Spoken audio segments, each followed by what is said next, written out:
Mi querido Eli Feinsey, ¿cómo estás? Hola Alberto, todo bien por acá. Una semana más en confinamiento, pero todo bien, gracias a Dios. Una más. Ahora, en tu caso, vaya, es confinamiento, ¿lo vas a hacer hasta que estás en una cuarentena especial o siguiendo las recomendaciones de las autoridades? No, pues un poquito más de lo que recomiendan las autoridades, porque en mi caso, como sobreviviente de cáncer y asmático, pues tengo que cuidarme un poco más. Pero Entonces te vas a quedar ahí encerrado por un buen rato. pues creo que voy a tener que empezar a salir, pero por supuesto, con muchísimo cuidado, no mucho, solo en caso de absoluta necesidad, pero pues sí, por ahora aquí estamos. Claro. No sé si estabas leyendo, no sé si estás escuchando las cifras que leí, pero aparentemente por las cifras y porcentajes y las tendencias y todo, Costa Rica está haciendo un muy buen trabajo combatiendo la epidemia y también sus efectos. Sus efectos, Estaba diciendo yo porque estaba haciendo la relación de cantidad de proporcional la cantidad de infectados y de muertos en los demás países de América Latina, sí, y Costa Rica es el que proporcionalmente tiene mucho menos infectados que todos los demás, y también tenemos nada más 2 muertos, sí, y tomando en cuenta que más o menos existe una media de un fallecido, de 125 infectados por cada fallecido, y nosotros tenemos 347 infectados con nada más 2 fallecidos, entonces de mínimo tenemos pues muy buenas, estaba diciendo yo, muy buenos cuidados intensivos, pero también ha hecho mucho esfuerzo el país, ¿no? Mucho éxito en evitar la propagación, me parece a mí, por los datos. sí, sí, bueno, yo creo que el manejo de la emergencia sanitaria ha sido bastante bueno. De hecho, yo he venido siguiendo las cifras de contagiados en varios países en las últimas semanas, y países que cuando Costa Rica estaba en 20, 25, también andaban en ese mismo orden, ¿verdad? Ujú. 20, 25, 30, y hoy tienen 4 o 5 mil infectados, ¿verdad? Eh, pues ciertamente en Costa Rica creo que la cuarentena temprana, porque se decretó bastante temprano en el, digamos, en la curva de contagio, ha permitido los casos vayan creciendo poquito a poco, y eso es lo que se pretende, ¿verdad? Que no tengamos de pronto 300, 400 casos nuevos por día, lo cual pondría una demanda sobre los servicios médicos que probablemente no estarían en capacidad de satisfacer, ¿verdad? A como vamos hasta ahora, si no me equivoco, hay 15 personas hospitalizadas, solo 6 o 7 están en cuidados intensivos, y entonces los servicios médicos o los servicios hospitalarios todavía tienen capacidad de sobra, y ojalá sigan con capacidad de sobra, y no lleguemos a ver Claro. situaciones como las de países, incluso países desarrollados como España, Italia, y el mismo Estados Unidos, que estamos viendo que ya hay lugares o regiones de Estados Unidos donde los hospitales no dan abasto, ¿verdad? Y ya, Claro. ya están teniendo que rechazar pacientes y escoger a quién sí le dan el tratamiento y a quién no. Claro. Por cierto que a este respecto, Katia Cambronero te pregunta tu opinión del manejo promocional político que está haciendo el presidente a partir de las acciones tomadas para prevenir COVID-19. Supongo que se refiere al presidente Alvarado. Sí, eh, yo así como opino que el manejo de la crisis sanitaria es muy bueno, me parece que ya el gobierno está aprovechando la situación para hacer política, para hacer politiquería. En los últimos días estas conferencias de prensa al mediodía ya no son para informar en qué situación estamos o qué ha pasado con respecto al coronavirus, sino que ya se están utilizando para darle espacio o tiempo aire a jerarcas oscuros de la administración pública, un poco para levantarles el perfil, qué sé yo. y las conferencias de prensa que están haciendo en Casa Presidencial, absolutamente manejadas, montadas. Los periodistas no tienen chance de preguntar en vivo, las preguntas las filtra el departamento de prensa de Casa Presidencial, responde únicamente las que escogen ellos y no las que envían los periodistas, y no hay ninguna posibilidad de repregunta. Y creo vos, Alberto, que sos periodista, sabes la importancia de este ejercicio en una democracia. Me parece que estamos ya cayendo en una situación en la que no se puede cuestionar absolutamente nada de lo que propone el gobierno. Y yo, reconociendo que el manejo de la crisis sanitaria es bastante bueno, me preocupa mucho el aspecto económico, porque esto tiene un costo elevadísimo, tanto en términos de la atención de la pandemia como en términos de las consecuencias socioeconómicas que esto está teniendo y va a seguir teniendo, y pareciera ser que no se puede cuestionar absolutamente nada. Así que la verdad que me desagrada bastante ese giro que ha tenido en los últimos 2-3 días el asunto, ¿verdad? Claro. Bueno, y aparte, déjame agregar una observación como comunicador. No me parece raro que estén aprovechando, que estén sacando más y más cuero, ¿no?, de esta reata, porque acuérdate de dónde venían. O sea, este asunto del COVID-19 y el buen manejo que se le ha dado a esto, le vino a caer aquí al presidente Alvarado como un bálsamo, porque venía justo atravesado con lo de la UPAD.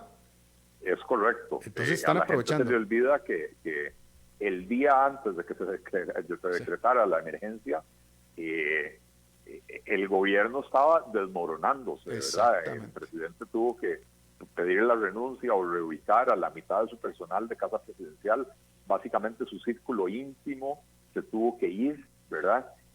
Tuvieron que llamar a don Rodolfo Méndez para que viniera a enseñarles cómo organizar una Casa Presidencial para la gobernabilidad, y eso ahí realmente estaban mal, ¿verdad? Y entonces se han topado con, o nos hemos topado los costarricenses con la buena suerte de que el ministro de Salud es un tipo bastante capaz, muy preparado específicamente en el tema de epidemiología y administración de servicios de salud, y entonces difícilmente puede uno pensar en una mejor persona para estar al frente de eso. Y entonces esa buena labor de él había borrado de la memoria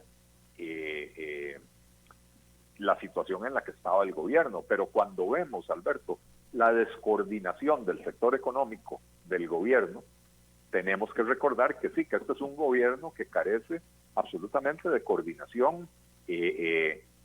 La semana pasada, cuando el ministro de Hacienda anuncia que van a poner un impuesto a los salarios mayores a 500,000 colones, y 15 minutos después el presidente lo desmiente por Twitter, ¿verdad?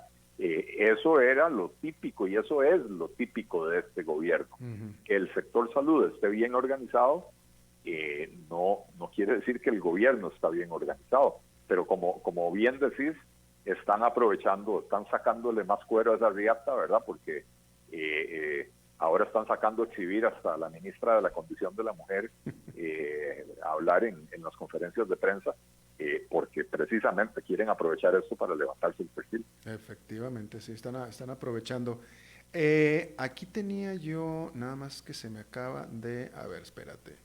Aquí tenía yo un comentario de una persona que hablaba, válgame, ya lo perdí, a este respecto, de una persona que decía que el gobierno había desviado, creo que decía 3 millones de colones hacia comunicación. ¿Tú has escuchado algo de eso? Bueno, desviado no sé, pero sí hoy se dio a conocer que el gobierno hizo una contratación directa a la agencia de publicidad de CINAR, que es la cadena de radio y televisión pública de Costa Rica, una contratación por 50 millones de colones para montar una campaña publicitaria alrededor del discurso del presidente, el discurso del Estado de la Nación, que usualmente se da en los primeros días de mayo. Me parece que no está la Magdalena para tafetanes en este momento, ¿verdad? No creo que sea cosa que destinar 50 millones de colones para hacer propaganda política alrededor del discurso que va a dar el presidente, creo que va a ser el 4 de mayo, demuestra que la actitud o que en la visión de este gobierno no hay que hacer ningún esfuerzo en la parte del gasto público, no hay que recortar absolutamente nada, metámosle impuestos a todo lo que se mueva, metámosle impuestos a los salarios, metámosle multas a todo el mundo para conseguir plata para poder gastar más por la crisis, pero seguir gastando igual en lo que veníamos gastando antes. Y creo que pues es un indicador muy lamentable de ese lamentablemente mal manejo de la parte económica del gobierno. Claro. Y aparte, pues mucha plata, ¿no? Mau Calvo te pregunta acerca de propuestas reales que pudieras definir para el sector turismo de Costa Rica.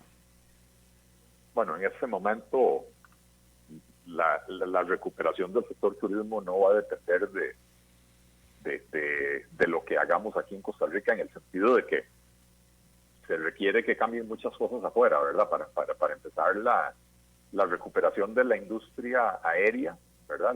Las aerolíneas son, o el sector aeronáutico es uno de los más golpeados por la crisis, y me da la impresión de que no va a levantar rápidamente después de que se supere la crisis sanitaria. Muchas rutas que conocíamos probablemente serán canceladas o no empezarán a operar inmediatamente. Las aerolíneas pierden, cuando hablamos de pérdidas, vos lo sabes, Alberto, porque le da mucho seguimiento a ese tema, cuando las aerolíneas pierden dinero, hablamos de decenas de miles de millones de dólares, y entonces es posible que un país como Estados Unidos o los países europeos les hagan rescates a sus aerolíneas, pero Costa Rica depende mucho de los vuelos que generaba Copa y Avianca, y yo no veo a Panamá ni a Colombia en capacidad de hacer un rescate de miles de millones de dólares. Entonces, yo creo que el sector turístico, y me parece que lo están haciendo, se están poniendo de acuerdo para hacerlo, tiene que empezar o seguir haciendo publicidad a nivel internacional para que el concepto de Costa Rica se mantenga en el top of mind de los turistas, para que cuando la situación se normalice quieran regresar, ¿verdad? Asociar Costa Rica con buenos momentos, buenos recuerdos, ahora que medio mundo, media humanidad está recluida en sus casas. Y el gobierno debería apoyar esos esfuerzos para empezar, no incluyendo el superávit del ICT dentro del proyecto de ley del dinero que quieren recuperar de los superávits de las entidades para enfrentar estos gastos, ¿verdad? Yo creo que el ICT va a tener que seguir invirtiendo en esto para que los turistas recuerden a Costa Rica. Por supuesto. Stuart Loria te pregunta cuáles reformas de emergencia deberían quedarse de forma definitiva y cuáles serían catastróficas fuera del contexto de una crisis. Bueno, yo diría que la disminución de la base mínima contributiva en la Caja Costarricense del Seguro Social es algo que se debería quedar permanentemente. Y ahí para afuera, las medidas que son de emergencia son de emergencia. ¿Cómo se llama? La moratoria de los impuestos. Esto no tiene sentido que se quede permanentemente. Y entre las medidas que han tomado, pues no veo nada que deba de quedarse permanentemente, ¿verdad? Excepto por eso que ya mencionaba. Hay medidas que hay que empezar a tomar ahora, que este es el momento de empezar a tomar para que la economía costarricense esté en una mejor condición cuando superemos la emergencia sanitaria, para que tenga condiciones para poder despegar en ese momento, pero esas medidas todavía no se han tomado, y esas medidas tienen que ver con la facilitación de los negocios, la simplificación de trámites, la ruptura de los monopolios, la disminución de los costos de la electricidad, de los costos de la energía en general, ¿verdad? La promoción de la competencia en mercados que hoy en día están monopolizados u oligopolizados, etcétera, pero son medidas que no se han tomado, así que no podría decir que se tienen que quedar, ¿verdad? Claro. Eli, Rigo Anzuelo te hace una pregunta que me parece muy interesante. ¿Va a ser posible en el futuro colocar nuevos eurobonos y a qué costo? Bueno, definamos el futuro, ¿verdad? No en los próximos 3 o 6 meses, pero yo creo que los mercados están bastante desordenados en este momento y hay lo que se llama en inglés un flight to safety, ¿verdad? La gente, los inversionistas andan buscando activos relativamente seguros y eso implica por lo general títulos del Tesoro de Estados Unidos o de Europa o de gobiernos un poco más sólidos, ¿verdad? En este momento, si tratáramos de salir a colocar eurobonos, no sé qué tasa de interés habría que pagar, pero sería una tasa de interés excesivamente alta si es que logramos conseguir la gente que quiera poner ese capital. En el futuro, pasada la crisis y cuando los mercados se vuelvan a normalizar, por supuesto que se va a poder volver a intentar, pero si Costa Rica sale de esta crisis y con un déficit del 10-12% y no pone en orden la casa, como da la impresión de que no quieren poner en orden la casa, pues entonces, por más que se normalicen los mercados, para nosotros va a ser virtualmente imposible conseguir dinero a tasas de interés razonables. Yo más bien creo que en este momento el gobierno debería estar acudiendo a organismos internacionales tipo Fondo Monetario a pedir un crédito grande que le permita cancelar o repagar algunas de las deudas que tiene, sobre todo las de vencimiento a más corto plazo, y que venga con un programa de ajuste que nos exija ponernos en orden, porque de otra manera aquí da la impresión de que se quiere seguir en la misma fiesta de los últimos 11 años, y recordemos, Alberto, llevamos 11 años con déficits anuales superiores al 4%, 11 años continuos. La deuda pública pasó de representar 24% del PIB a prácticamente 60% del PIB a principios de año, y ahora se nos va, ese indicador va a crecer mucho, pero por la necesidad, ¿verdad? Porque hay que atender esta crisis. Entonces yo pues preferiría que fuera de esa manera. Por supuesto. ¿Qué opinas de la acción, la decisión del presidente de Uruguay en su propio paquete de estímulo económico que presentó el presidente Lacalle, donde, entre otras medidas, decretó una rebaja salarial de todos los empleados públicos del 20%? Te pregunto porque hay gente que dice, esa es una decisión populista. No es una decisión populista. Yo creo que el sector privado está sufriendo bastante. Hay sectores enteros como el turístico que ya mencionamos, ¿verdad? Que no es que les bajaron las ventas, es que simple y sencillamente se quedaron sin negocio y probablemente por el resto del año sus ventas sean muy cercanas a cero, ¿verdad? Y en lo que no es el sector turístico, bueno, ya sabemos que la Cámara de Restaurantes anunció la semana pasada que ya había 8,000 restaurantes cerrados. En el comercio hay mucho pequeño comercio que ha estado cerrando. Hay muchísimo, o sea, mucho impacto en el sector privado. Y la gente está perdiendo el empleo. Las empresas están cerrando, algunas temporalmente, otras definitivamente. Y es un momento en el que lamentablemente todos tenemos que hacer sacrificios. No puede ser que ante una crisis de esta magnitud los funcionarios del sector público sigan como que si la cosa no fuera con ellos, ¿verdad? Yo sí creo que ¿cómo se llama? Que el sector público debería decretar una rebaja de salarios a todos aquellos que no están en la línea de combate en el frente de guerra con este tema del coronavirus, ¿verdad? Y eso no es solo el personal médico, por supuesto que también el personal de seguridad, que sí tiene que seguir estando en la calle, todo lo que tiene que ver las cuadrillas del AIA, que tienen que garantizarnos el abastecimiento del agua, todo lo que tiene que ver con garantizar el servicio de Internet, la estabilidad del Internet, porque si estamos en la casa, los que podemos teletrabajar, bueno, que ojalá que sigamos trabajando, ¿verdad? Pero no lo podríamos hacer si el Internet se nos cae, etcétera, ¿verdad? Claro.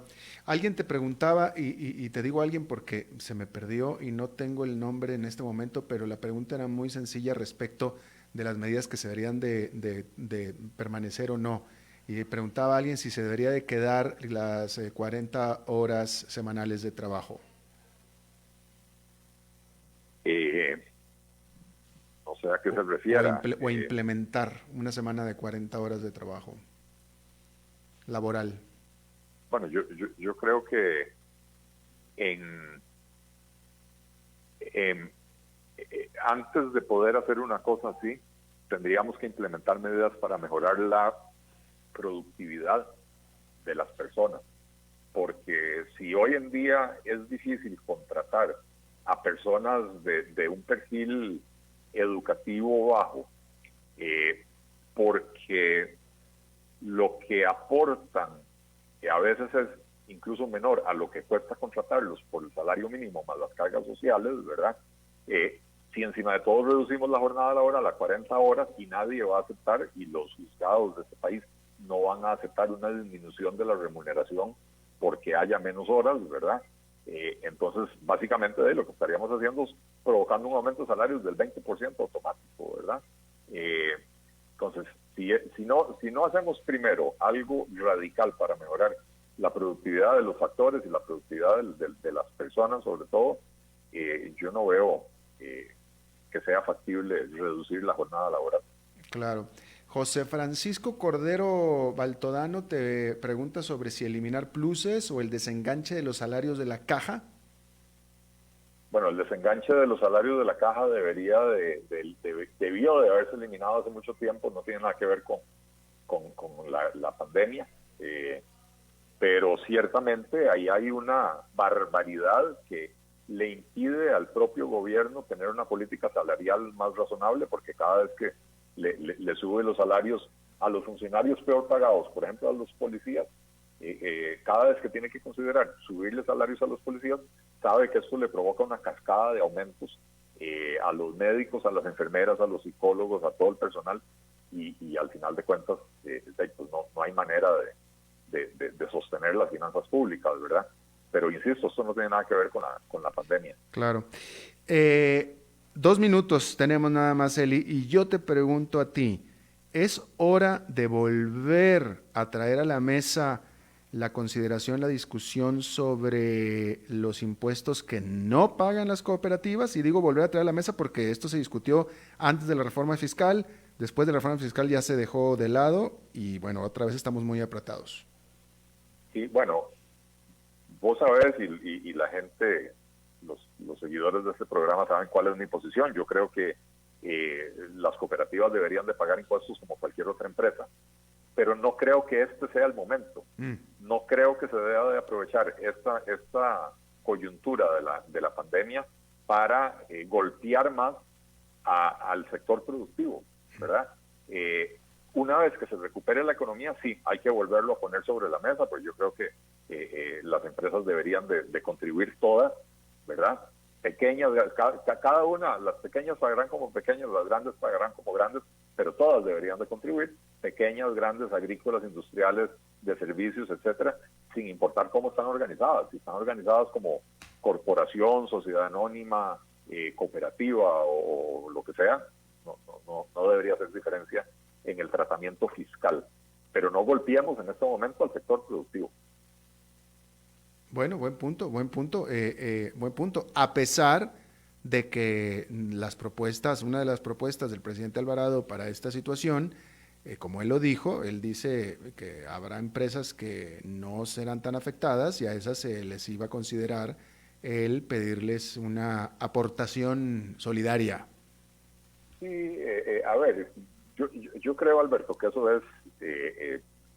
es una propuesta ilusa, ¿verdad? ¿Por qué te lo digo? Ciertamente, como dije anteriormente, en toda crisis hay ganadores. Esta es una crisis de tal magnitud y es una crisis tan sistémica que van a haber muy pocos ganadores.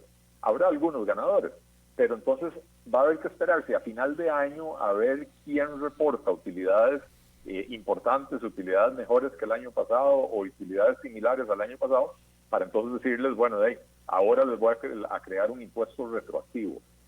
Porque hoy ponerse a legislar que a las empresas ganadoras, si uno no sabe cuáles van a ser esas empresas ganadoras, manda una señal que desincentiva incluso que las empresas busquen las oportunidades en la crisis. Porque si le dicen a uno, no, si usted tiene éxito, lo voy a castigar, pues entonces me voy para mi cuarto antes de que me castiguen, ¿verdad? Por lo menos me encierro en mi cuarto, pero no me pegaron el fajazo. Yo creo, Alberto, que este es el único país del mundo que está pensando en resolver el problema a punta de impuestos. Uno no sale de una crisis económica llenando al sector privado de impuestos, y por eso en la mayoría de los países lo que están haciendo es programas de ayuda para el sector privado, programas de ayuda para las personas que se van a quedar sin empleo. Los países que tenían las finanzas públicas en orden lo harán recurriendo al dinero que tienen ahorrado, y otros lo harán incrementando el déficit, pero tenían una situación más o menos sana, y otros lo harán endeudándose. Pero subir los impuestos solo en este país, pareciera ser que en este país, en vez de que el gobierno ayude a la población, el gobierno le exige a la población que le ayude al gobierno para no tener que recortarle los salarios a los funcionarios y no tener que recortar el gasto público, ni siquiera en publicidad política para el discurso del presidente. O sea, no hay ninguna intención de hacer el sacrificio por parte del gobierno. Interesante. Eli Feinstein, muchísimas gracias, como todos los martes, te lo agradezco mucho. A ti las gracias, Alberto. Yo espero que de esta crisis el mundo salga... Va a salir golpeado en lo económico, pero creo que va a salir un mejor lugar para vivir, y espero que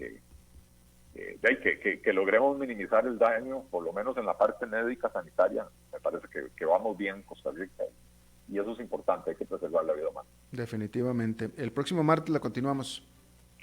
Pura vida. Gracias. Muchas gracias y saludos a todos la audiencia. Efectivamente, muchísimas gracias a todos ustedes los que participaron con las preguntas para Eli Feinstein, se los agradezco muchísimo.